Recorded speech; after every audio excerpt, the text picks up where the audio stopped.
I spent, like you said, I spent a lot of time in a rural part of Hunan province, where every experience was just I experienced everything very deeply because everything was so different, and because I was the only foreigner around, and the only foreigner most people had seen.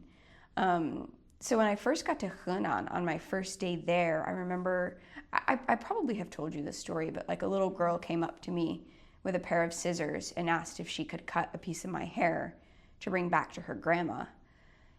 And she first said that to me, I thought I had misunderstood, and I asked her again, and she said, yeah, I want to cut a piece of your hair to bring back to my grandma. She's never seen like yellow hair before. So I like cut her a little lock and I gave it to her without really thinking much of it. And then before I knew it, I had this swarm of like 8-year-olds jumping up and down around me being like, I want a piece, I want a piece. So I was just standing there like, here you go, here you go.